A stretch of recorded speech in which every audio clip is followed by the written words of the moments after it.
All right, guys, we're back again for another adventure today. Today I'm going to be showing you how to install a quick and easy TrueNas Community Edition on any of your custom computers or whatever you're using. I'm going to be installing it on a UGreenNAS DXP 4800 Plus.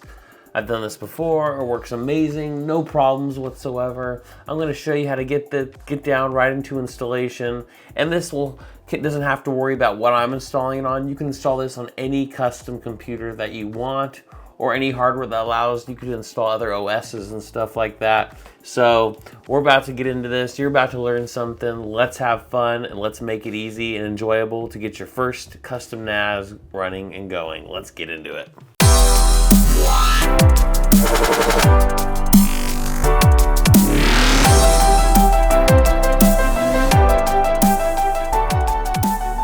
All right, so the first thing you're going to want to do is have the USB stick. I would say at least 16 gigs just to install it. I mean, 16 gigs are easy to find now. They're cheap.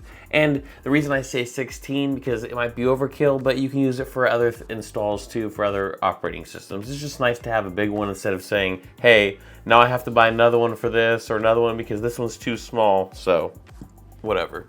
There we go. So first thing we're going to want to do is go to TrueNas.com. We're going to want to go to products, and we're going to go down to here where it says TrueNas Community Edition environment. The enterprise one you got to pay. The TrueNas Community Edition you don't have to pay. So let's get into it. Then we're going to go to download TrueNas Community Edition. We're going to do, you see this wants you to put your email. You can say no thank you, and then we can just pick what we want. You can do the legacy version. We just want to get the current stable version right here. We're going to hit download. There it's going. See how long it takes. Oh, it shouldn't take long at all. But the nice thing is I already pre-downloaded this, so we're done with that. Well, you let it download. It's getting the ISO file. That's all basically we need. Put your USB stick in. I have one in right now. Then you're going to want to download balenaEtcher. balenaEtcher is awesome. It's great for Linux installs and stuff. This is what you're going to use. You don't really want to use Rufus. This is just better for Linux installs, hands down. So I already downloaded it. I'm just going to launch my balenaEtcher that I always use. Here, balenaEtcher, same one. This one will download too. I think this download is still going. Yeah, we can just exit it out now. Oh wait, I'm not exiting. I'm not actually stopping it. That's right. There we go. Hit the wrong one. All right. So now once it's running, all I'm going to do is select a file to flash. Oh, we're going to go to TrueNas 24H2. There it is right here. Or I could be this one too. Either one, they're the same. I downloaded another one. We'll get this one because this one says copy and this one doesn't. Either way, they're the same version. All right, let's go to open. And I'm going to go to select the target. There's that Kingston. This is a 63 gig, 64 or whatever one. And I'm going to hit select. I'm going to hit flash.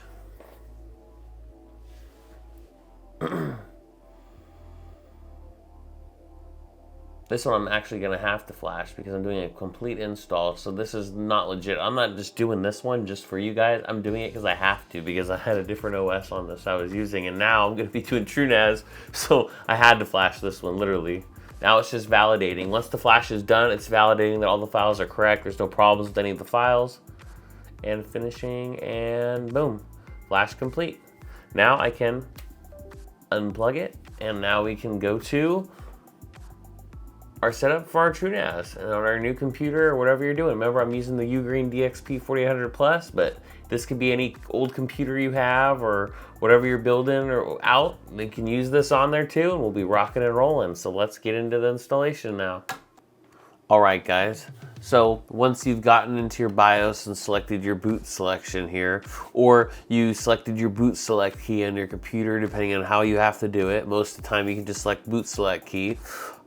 Mine's on my HyperX Kingston. That's my USB drive where we installed it on. So I'm gonna hit enter.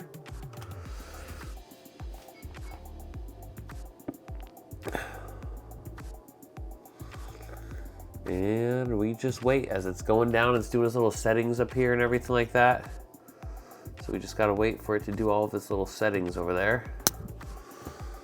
We just gotta wait for it to start processing before we can start. Here we go. Install and upgrade. We want to install. So we're gonna go to install, we're gonna hit OK. We're gonna select install the TrueNas driver. We're gonna install it on the Kingston. That's the one we want it on. That's the 230. I'm gonna hit the space bar to select it. I'm gonna hit enter. This erases all partitions. Yep, that's fine. Delete everything on it. User TrueNas admin, yes. We're gonna configure using web interface though. I like to configure using web interface. We're gonna hit enter.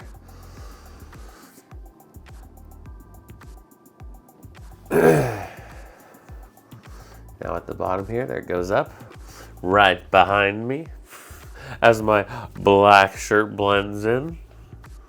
I'm getting sucked up by it. But, all right, here we go. Now, after you've set this up, or I would go into your router once this is finished. It's going to give you an IP address that you can go back on your router and find that IP address and set it as static, or you can change it yourself to whatever you want it to be, but you're gonna wanna set this as static because when we map drives and do stuff where you wanna log into the interface, you're gonna want that IP address to not change. So if your router goes to sleep or power goes out or something and your network comes back on or your router comes back on, that it doesn't give it a new address that you'll have to go into the router each time and find the new one. It's just, you don't wanna do that. You want a static IP address. Okay, here we go. Thank you for installing TrueNas. Successful. Please reboot and review the installation media. We'll hit OK. And I'm gonna hit reboot now. And I'm gonna unplug it. Or you can just hit the power button for it. Either way. I could have hit that, but I actually selected go to the next thing, but that's fine. Ain't gonna ruin anything. So now this is the first successful boot. And once we get the IP address and we set it as static, we don't even need a monitor hooked up to this computer anymore. As long as we can access the network, the VLAN that it's on the network, then there's no problem. Here it is, TrueNas. It's gonna be starting to execute now. We just have to wait. And there it goes. Loading all the parameters now. There it goes, making sure all the things are going. Okay, okay, okay, okay. And then after this is done, it's gonna give us our IP address. Doing all its things now for the first time booting. And like I said, I'm gonna go again. You don't need a monitor hooked up to this. Once you find the IP address and you have a static, you'll be using your web browser and typing in that IP address and just going to it, and you'll have your own web GUI that you can log in and edit stuff and change stuff right from there. So the only really time that you might need to do a monitor up to it if there's like a problem, like for some reason you can't get in the web GUI, or if you're gonna update your BIOS on the motherboard itself, like that's like the only reason you would need to get in the GUI. I mean the BIOS, I should say, not the GUI. All right, just waiting. This is real time. Here it goes, boom. That's okay if some things fail, it doesn't matter because some things are, not pertaining to us. There it is.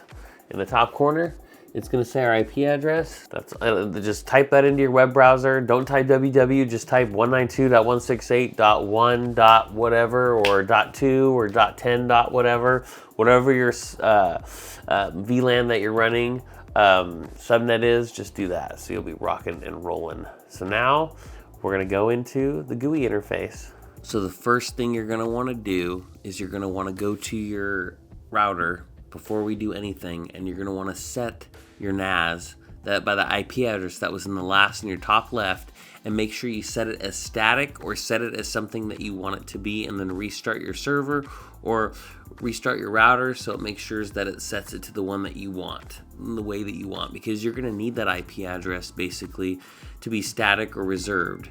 So you're gonna have to go into your router and find your NAS and do it so you can access your stuff correctly every time. Because if not, if the router restarts, then you're gonna be in poop mode and it's not gonna work, and you're gonna have to go and check your router again and then do the IP address. And if you do services for things, it's just not gonna work correctly because you'll have to point it at that. But if it changes, it's not gonna point to the right one. So set it as a static IP address for your server.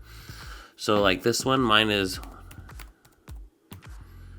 8.10.247. That's this one. So I know every time I do that, I'm going to go right to my server's interface. or if I point anything add to it, I know it's gonna go right to my server. So just make sure you do it, because when you click it, we'll be good. Now let's do it.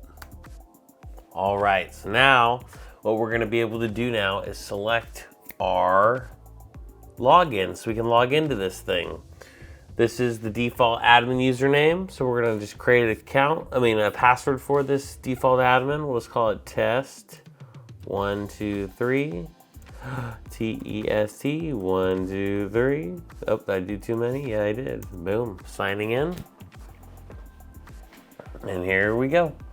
Awesome. Here we are. We're in the beautiful machine now. So with this machine now too, what we're gonna first want to do is create a user. Now you can use groups too. Groups are really good if you have a lot of people, but we're just going to do a user today. It's just easier. If you have a whole bunch of people, it's kind of annoying to have to do each individual person. You can just throw them in a group that already have rules to it. But this is, remember, like I said before, this is just get you going quick. There's tons of different videos, but this is going to get your NAS, get a good RAID going, and be able to transfer files to it with your backup. So we're going to go to credentials, users, and I'm going to go to add a new user. We'll call this Miles. Password TEST 1 2 3.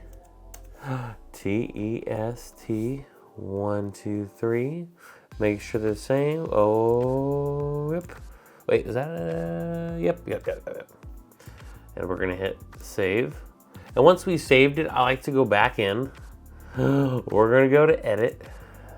And this little field right here, we're gonna look for user, oops. Let's go admin. I just had to find it. Okay, there we go. There we go. We want it to be built in as administrator. We're gonna set ourselves as the administrator so we can do different kind of changes, SSH and all that stuff. So we just wanna be able to have that in there and stuff like that. It really does help. So now you scroll down here, make sure SMB is on because we're gonna be doing SMB share on this NAS. And we're just gonna hit save. Boom, we got our first user. Now, if you wanted to create a group, you can definitely do that. Like I said, credentials, groups, there's Miles, our user. We can add a group and just call it home. And then SMB group, you can do an SMB group, you can do that. Just hit save. Then you can go to the home, members, and then you can go through and we'll just search to, let's go to Miles. I should be at the bottom. There you go, Miles. We're just gonna hit add, save, and boom, now I'm in the home group and stuff like that. You can do that too. Freaking awesome. All right, but let's get our drives going. So the first thing we're gonna wanna do is we're gonna wanna go to our storage. So let's go to our storage. Actually, storage. Here we go. We're gonna create a pool. We're gonna call this pool HDD, just so I can make you sure, because I'm gonna show you how to do SSDs and HDDs and how to do it. So I wanna make sure I show you guys correctly of different steps you wanna do depending on which one. So it'll just be easier if you know what I'm talking about when I'm selecting it to which device I'm talking about. So go HDD. This is just gonna be, there's these other drives here, My Life and stuff. We're just gonna delete those. We don't even care about those, so that's fine. We're just gonna go to next. Layout, striped. We're gonna go striped because I only have single discs. If you want to do RAID, I would do a RAID. Where is it? Set a stripe, and then I'm gonna. If you wanted to have two discs, a mirror is really good. What you should start out, have two of the same disc. Definitely have that in there. So if you have to lose both discs at the same time to lose all your data, so it's pretty nice. Just make sure that remember. If you have they're at least the same size, because if you have a 10 terabyte and a 1 terabyte, both those disks are only gonna become 1 terabyte, so you only have 1 terabyte of usable space, so just remember that.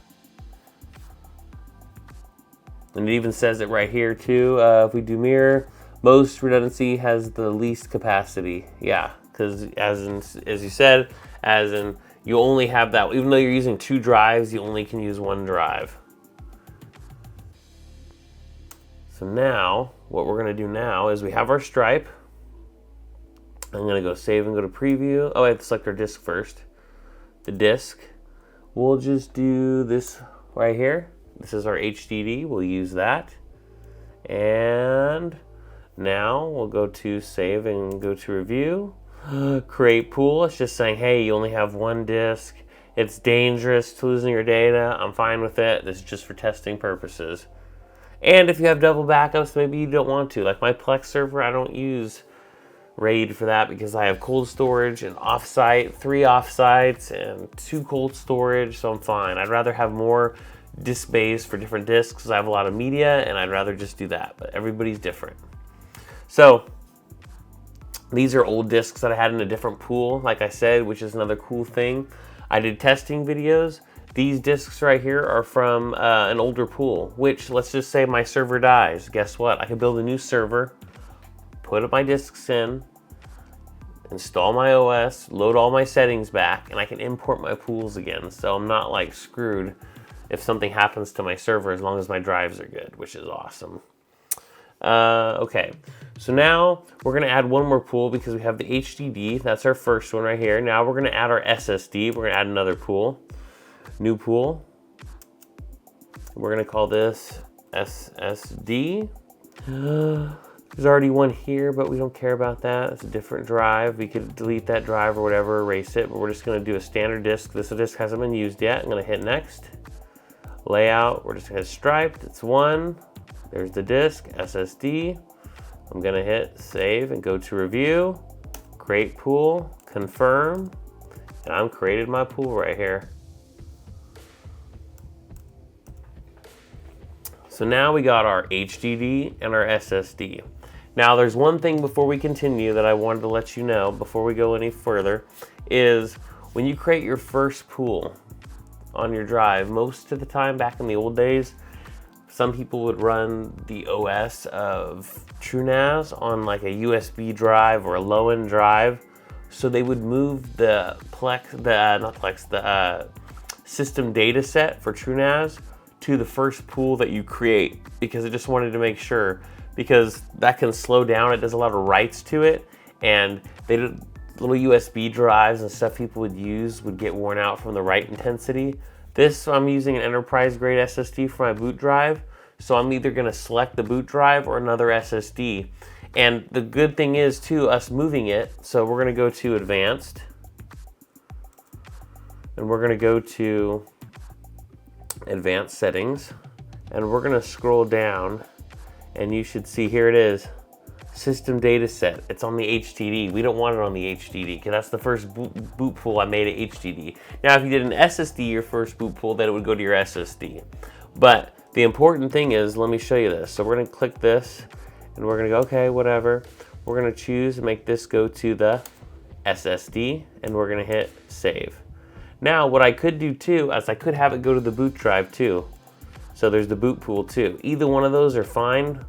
Back in the olden days, they would say don't put it on the boot pool, but if you have a high-end NVMe SSD, then that's totally fine to put it on the boot pool. This SSD and this SSD are both high-end, they're both enterprise, so either one is fine. But just make sure you don't put it on your HDDs. Slower, your whole NAS system will be slower, a little bit slower too. And the most important thing is if you're trying to save power. So let's go to our drives again, our storage. Actually, yeah, and we'll go to our disks. So this is why you wouldn't want to use the data set on your HDDs. So if we go to our HDD, this is the pool right here, our HDD, and we're gonna go to edit. We're gonna scroll always on. I don't want it always on. I want 10 minutes. And I want power state. We're gonna go level minimum, and I'm gonna hit save. Now it's going save. And the reason why we can do that now, because if we have the data set, let's say that system data set is still in that HDD, well, the operating system needs that to be able to function. So no matter how many drives are in that pool, if I had 30, 40, 50, or whatever drives you could get into that pool, that whole pool and all those drives in it can't go to sleep because it needs that one data set. So that's why you want to move it to a drive that's always on. Your SSDs, you always usually want to keep on. You don't want those cycling up and down, up and down. It's just, it can wear them out quicker.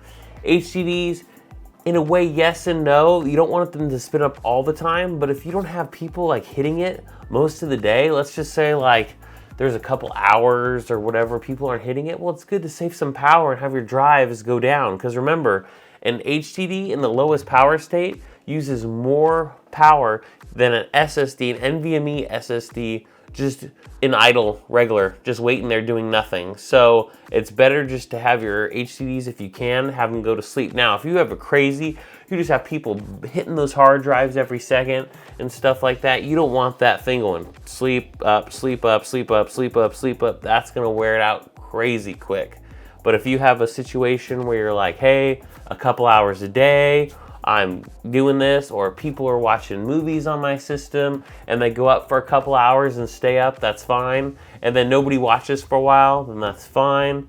And then it goes back up again if somebody starts watching, that's totally fine. You just don't want them like sleep up, sleep up. You could have it prolonged and your hard drives will last longer and you'll save more power too. So this is why it's cool to move the system data set.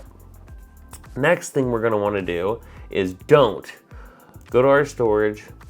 You see where it says, this is our HDD, our SSD. Do not enable auto trim. Just don't do it. It's not recommended. Best way is to create a Cron's job. And this is just so we can tell it when we want the trim job.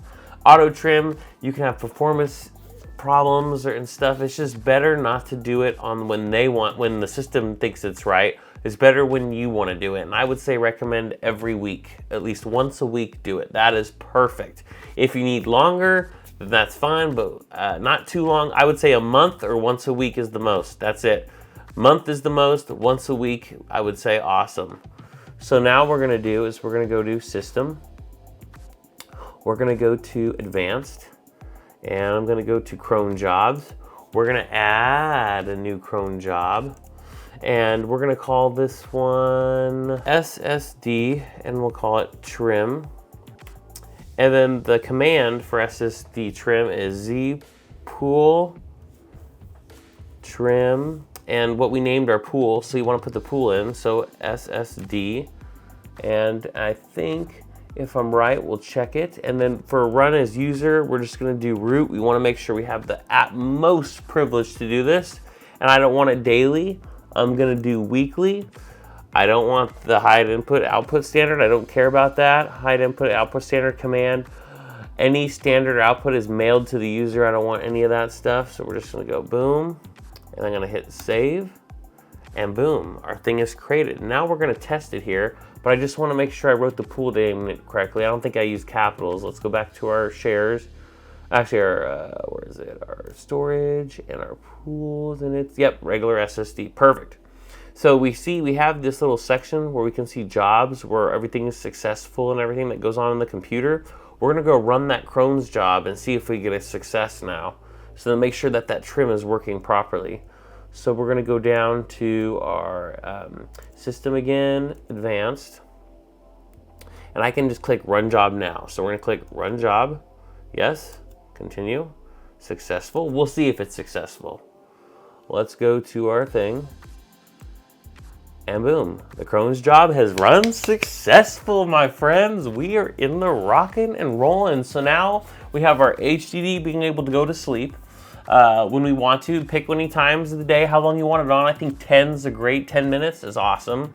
We have our Cron's job telling our SSD to have trim, and we're having it done weekly, so that's awesome. You can go into granular times and stuff, do custom and stuff like that. It's right there. If we go to system again, we go to advanced, we're gonna go down to here, and if you hit edit, you can do custom and create a custom schedule and all that stuff. You can really get down to the nitty gritty, but once a week's fine. Like, this is fine. For a normal user, you're gonna be rocking and rolling. So then, now we gotta go turn on, because we're gonna start creating our SMB share so we can have our drive mapped to our computer and start adding data to it. So what we're gonna wanna do is we're gonna go to the system, and we're gonna go to services. And we're gonna wanna make sure we turn on SMB. And we want it running, and we want it running at start. And the reason why we want it running at start is because if the system turns off and I only put on running, then that means when the system restarts, it's gonna be off and you won't be able to do it. You'll have to go in here and manually do it. So if you turn on start automatically, if the system ever restarts, powers off, whatever, it's just gonna start and you'll be rocking and rolling. Same with SSH, if you're gonna SSH in. I like to do SSH only at the time I'm doing it and then turn it off later just to make sure as a security thing. I'm kind of anal about that. That's what I like to do. So the next thing we're gonna do, we got our SMB on. We're gonna start creating our directories on our drive. We have our pools. We're telling the pool is basically just all the drives and how they're gonna be backing each other up. Now we gotta tell the drives what kind of data we wanna put on there. So, data sets. There's our SSD and our HDD. We're just gonna do the HDD in this tutorial. If you want SSDs for other stuff, that's fine. You can also put your apps and stuff and have them directly installed to the SSD. Hey, I will be doing a video on that. So doing a crazy custom Plex server on this. That's just freaking awesome. So stay tuned. Hey, if you guys like these videos, like, comment, subscribe, and hit that bell notification so you guys don't miss any of my videos.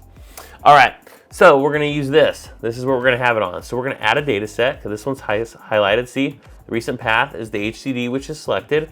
I'm gonna name this My LI Life, and I have to have no spaces. And we're gonna call this an SMB share, because this is gonna be SMB I'm gonna be doing. Create an SMB, My Life, save.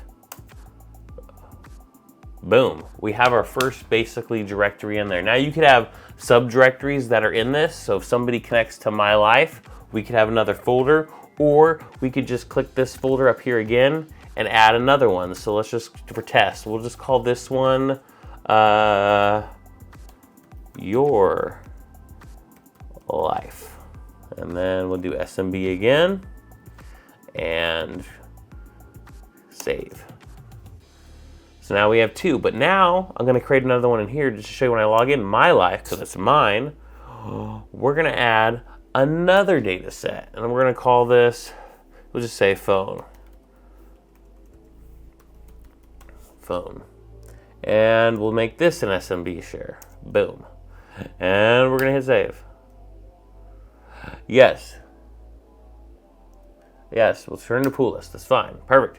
So now, we got here, just hit return to pool list. We're gonna do ACL rules later, so it really doesn't matter. But as you can see, this is in My Life now, phone. Now, don't think that this is the only way that you can add files and folders in this. No, these little folders we're adding here is basically so we can restrict certain people for accessing certain ones and stuff like that. That's what they are. They're like little subdirectories that we can say, hey, I as Miles can access My Life, but when I go into My Life, I might not have access to phone or whatever. You can restrict everyone. This is like you're restricting directories and stuff like that. So I can give each of these things, like I can look at this, my wife can look at this, but she can't look at this, only I can look at this. That's what it's for, and everything that's inside those basically as folders. So basically now what we're gonna wanna do is the rules. So we need to do our shares. As you can see, these are my SMB shares. We're using SMB right here. So this is My Life. I'm gonna go to My Life, and I don't want everyone to access it in full control. Heck no, we're gonna delete that. We're gonna hit add who. I'm the user. We're gonna select the user Miles, because that's me. And then I'm gonna say full control and type allowed. And then I'm gonna hit Alexa. Perfect. Now here's that phone one right here. Like I said, I can't access that phone one until I make it now. But it lives in that directory still. So now we're gonna hit exit, add, who, user, boom, Miles, permissions, full, boom, allowed, access. Or I could have denied myself there. And this one, I'm not gonna give myself access to Your Life. So next, these really rules right here are just kind of like file systems that you can go nitty and gritty. I already gave myself full control of user and everything like this, but this is more like apps. You can, if you want to add app permissions and just really get down. These are just basic user rules, but this is like file permission rules. And I already gave myself full access, so that means everything, but you can really get into like crazy nitty gritty stuff. See, full control, we can do modify, or I can do advanced and really just like read, write. Like I can make it where I can't delete stuff, but I can edit stuff. So as in, like maybe I can read and edit the files, but I don't have the right to delete the files. That's pretty cool. You can do that too. That's for more advanced and crazy stuff. But we're just doing a basic NAS for home. You know, that's more like office stuff. But just wanted to show you so you know. There's a lot of stuff you can do with this. It'll blow your mind. All right, so as I said, we got our HDDs, SSDs. Now we're gonna do our scrub task. So we're gonna go to data protection. We wanna make sure our scrub's on. And the reason why we want scrubs, see it's in 5 days. I'm gonna edit these. I think 5 days is too much. Let's just do a month for these scrubs. Let's do monthly. Save after 35 days. That means it'll happen. So when I do a scrub for monthly, after this threshold of 35 days is passed, then it will allow the other scrub to go through. So we're gonna click this. Freaking awesome, 16 days. Awesome possum, because a month is not too much longer. So now what the cool thing about scrubs are really good.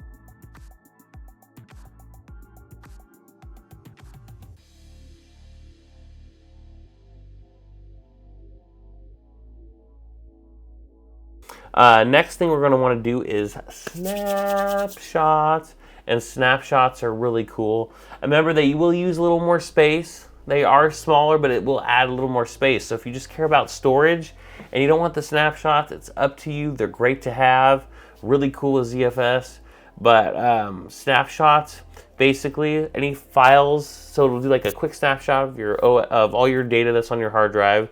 So for any reason, if you accidentally delete something, you can restore it from a snapshot and it will come back. If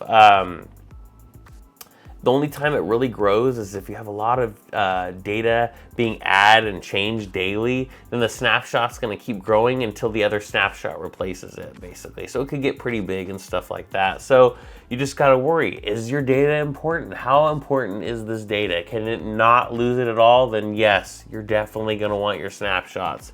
And then all we'd have to do, just like the other one, pick our data, HDD, or I could just do my life, certain file types I want. We'll just do the whole pool, and we'll just do snapshot life 2, weekly, monthly, daily, yearly. Pick what's important to you. That's something I can't tell you to do. I'm not responsible for your data, you are. So you got to pick how important and how sure you want to make sure that you can go back to changes if something goes wrong. Okay, also what we're going to want to make sure that we do too in data protection is we're going to want to go down here to periodic smart test. And this is going to test our drives for letting us warn if there's any errors on them, if they're going to die soon. So it's very important. And we want to have it different times so it doesn't happen on the same day that the scrubs happen. I say it just can, take some load on the system. I want all the drives. Obviously, you want all your drives. You want to know if any of your drives fail, or you can select individual disks. We just want all drives.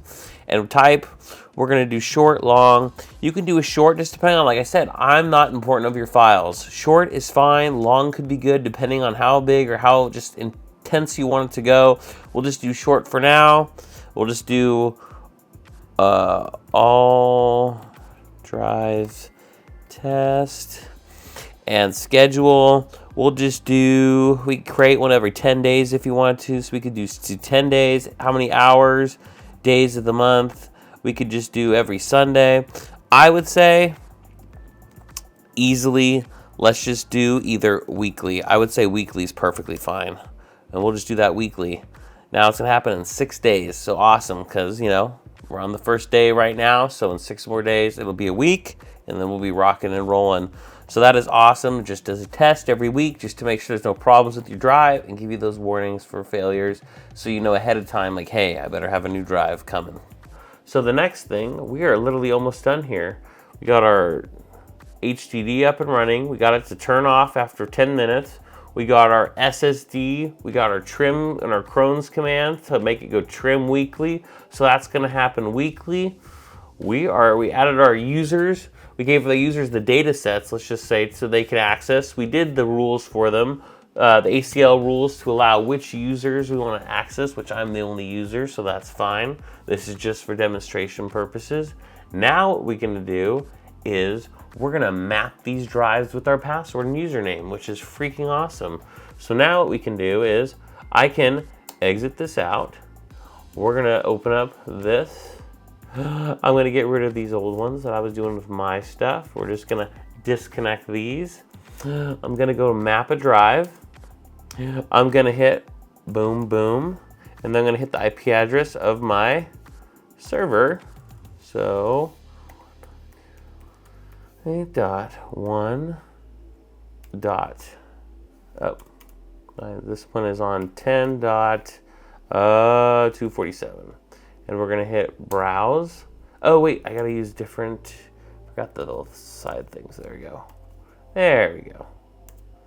And there's the drive right here. This is my server because it's a mapped IP address, which you should always have your server mapped, because if it goes down, if it changes, then this won't be here. It'll be a whole new thing that you won't know, and you'll have to check your router every time. So set a static, reserve the IP address. It's a good thing to do so that you can always ping and have your drives always connected when you turn on your computers. So now we can go here. It's going to bring, oh, what's your credentials? My credentials are what I use to sign into TrueNas. So I'm going to hit remember. I'm going to go test 1, 2, 3, and we're going to hit connect. Boom. Look. Now I won't be able to add this because I don't have, oh, I said it did leave it at everyone, so I can't access that one. That's right. I did leave that at everyone, so I can't access it. But we're going to go to my life. So I'm going to hit open. See how the phone's there too? They have a double phone, but it really doesn't matter. But it's in the same. Watch. Here, open, finish, boom. Phone right here. Now I can start just dragging stuff in it if I wanted to. And the only reason I can drag stuff off it, see how it's replaced? Yep, I can do this just like a regular computer, is because I go to, this is an important thing you're going to want to do. Otherwise, you're going to get an annoying pop-up, and it's so annoying. Do you trust the stuff you're dragging over? I do. So I'm going to go Internet, Options. We're going to go to Security, Local. We're going to hit Sites. We're going to hit Advanced. And you're going to add your IP address in here. This is the server right here. And when I hit this, I'm going to hit Close. And I hit OK, and if it applies using a highlight, just hit OK again. And that message of saying, are you sure you want to allow content from this to your device, will go away. And it will be seamless as if it was a drive in your computer where you can just add and delete stuff like nothing. Watch this. We'll go to this really quick. I'm going to do this. We'll delete this off this computer. And it's gone. And we're going to make sure it's deleted. Empty recycle bin. Yes, it's gone. Well, not totally gone, but it's... I'd have to use some program to get it back now, but let's see. Now we can go like this, and boom. The file is back, no problem, just like it's connected to the computer. Look how cool this is. Right here, now we can go back to my server, and I'm gonna go 192.168.10.247, enter. We're gonna log in with my name this time. Instead of the TrueNas one, we're going to do the TEST 1, 2, 3, and we are in just like that. Perfect. Look, our server is up and running. Our temps are freaking amazing and stuff like that. But yeah, so this is up and running perfectly now. And the other cool thing is we're going to check our drive temperatures. So if you scroll down, we can go to this little tab here. We'll kind of make it a little minute right here. We're going to go to our disks. Sometimes it kind of glitches, whatever, but I think it might not be. Oh, perfect. Here you go. Temperature. Drive at 22 degrees. This is the HDD. And that's freaking cold. And then we're going to go down. Here's the, which one's this one? This is another drive that's not in the pool right now. They're just disks on the system. We want to find the SSD that we did. Where's our SSD? This is the NVMe 960. That's still cool right here. That's running at 38 degrees. Heck yes. Here's the Kingston. This is the boot drive that I have. For my boot drive, that's running at 45 degrees right here. Cool, cool, cool. Celsius. Awesome temperature. And then here's that Acer Predator drive. And this is running at, that goes at the bottom, 32 degrees Celsius, baby. Those are great temps. That's freaking awesome. And if we go to our dashboard, this is our cool dashboard. We can see our CPU utilization, really nothing right now because nothing's happening. Here's the RAM. I have 64 gigs of RAM installed in this thing. You can see it right here. My utilization. I have the drives. They're all good right here. Disks are all good. No problems with them. Everything's good. 0 disk errors. And what's the scrubs? That's where you'll kind of get this little notification, like your dashboard right here. Oh, any errors or anything. Like, you'll just kind of get a little heads up here. It's pretty freaking cool. All right, guys. Also, I wanted to show you, we also need to make sure once all our settings are done that we can back them up just in case something happens. So the cool thing what TrueNas has, we can go to System, go to General, and we can go to Manage, and we want to go to Download. And we're going to export our secret seed. We're going to need that too, because this is going to allow us to be able, any permissions or certain permissions we have with the system, allow it to work correctly, that knowing that we have rights to access our stuff that we have and everything, of all of our settings from before. And then we just hit save and download it to your computer. Or you can hit upload to settings. So after you do a fresh install, you can upload your previous, what we downloaded, and everything will come back to exactly the way it was. The only thing this will not back up is any encrypted keys. So that's on the system data set. You can, that's why it's good too to move your system data set on another drive, just in case your boot drive has a problem. But you can also back up your encrypted drive keys too from when you encrypt the drives themselves and stuff like that. You can back up the keys too. So yeah, I just wanted to put that out there. And then, yeah, that's about it. You just got your little NAS up and running. It is freaking awesome. And I do these videos for you guys. I hope this wasn't too confusing. There's a lot to go here, and everything just isn't in one space. You gotta go up, down, like you're climbing a ladder, going back, forth, up, down. But yeah, I hope you and your family are having a rocking day, rolling day. Peace out, and guess what? I'm gonna catch you in the next video. Stay tuned, because the Crazy Plex video is coming up next. So rock on. I'll catch you in the next one.